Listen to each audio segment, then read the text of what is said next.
Hi there. Let's talk about how this process of de-globalization has started in the world.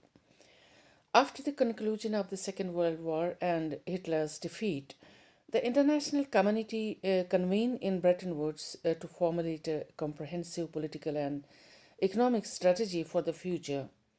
Exhausted from the ravages of war, political leaders sought to prevent further conflicts, eradicate fascism, and establish a unified monetary system as the war had left Europe in ruins. World War II not only claimed countless lives but also devastated the economics of American and European capitals, necessitated significant stimuli to rejuvenate them. Except for a few nations, the world stood united against the challenges of discontented leaders. At Bretton Woods, representatives from around 44 countries came together, prepared to collaborate on a joint monetary system that positioned the US dollar as the primary currency. This unified trade and commerce framework was designed to be robust with oversight from institutions like the International Monetary Fund and the World Bank. Concurrently, other political and diplomatic entities such as the United Nations, the Security Council, and UNICEF were established to guide global foreign policy. Economists forecast that this monetary system would foster financial growth and stability, enhancing international trade competitiveness. The middle and working classes were expected to emerge as stronger communities, facilitating social mobility for other courses. Subsequently, the Reagan and Thatcher era emerged, marked by sweeping economic reforms ranging from free trade initiatives to the nationalization of monetary institutions. Trade liberalization expanded its reach, including opportunities for underdeveloped countries. Many South American and South Asian countries have found their workforce in developed nations, leading to significant remittances and economic growth. In addition to adopting democratic models, underdeveloped countries embraced regulatory tax revenues and free trade, creating an interdependent economic system. This interconnectedness was so profound that a mere sneeze from the US could trigger a global pandemic like COVID 19. There was a significant economic shift in developed countries. They essentially became reliant on outsourcing as a manufacturing mechanism. Southeast Asia evolved into a manufacturing hub due to its inexpensive labor, while the West concentrated on heavy industries and the service sector. This arrangement proved effective for several decades. However, the job market in the West began to decline. According to economic experts, a cheap workforce outside the West was employed in industries, which led to an imbalance in the Western world. Many politicians raised an alarm that they are losing their job sectors to outsiders or immigrants, which needs to be fixed by drastic NATO led economic policies. Simultaneously, another issue began to emerge.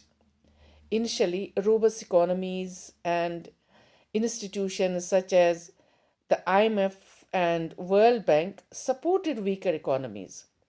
However, the stringent tax systems implemented soon became burdensome for ordinary citizens, leading to unrest among the working class.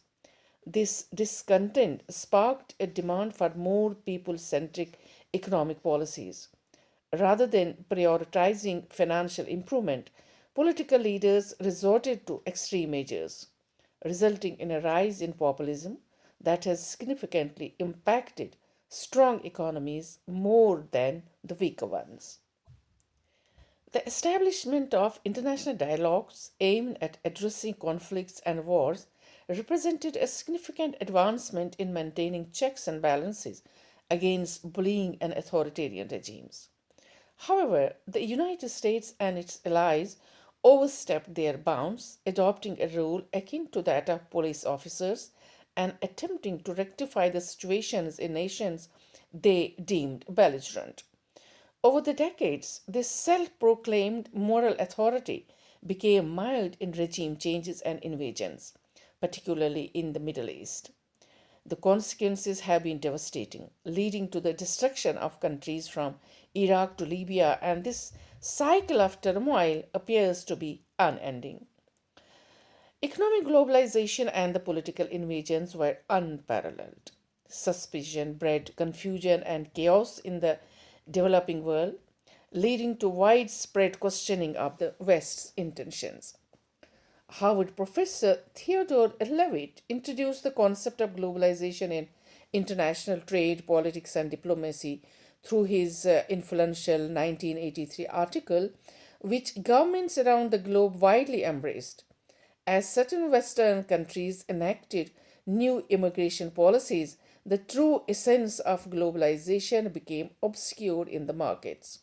This led to a critical question: was the narrative of globalization crafted to deceive the world?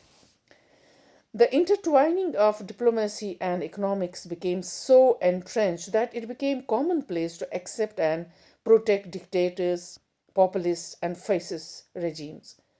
One could describe these policies as a controlling mechanism employed by the developed West over the undeveloped world, keeping them subservient. When invasions and regime changes led to chaos in Africa and the Middle East, millions of refugees embarked on perilous journeys to reach the West. In response to this influx, Western nations began to close their borders, enacting strict immigration laws and deporting thousands back to their home countries. This trend escalated, with many politicians adopting radical stances and launching campaigns against ethnic immigrants, particularly Muslims who were already fleeing persecution from their home regimes.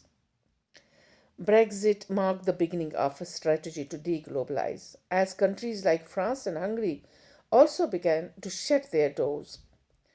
The United States and its ally Israel have flouted international laws and institutions while engaged in acts of genocide in Gaza.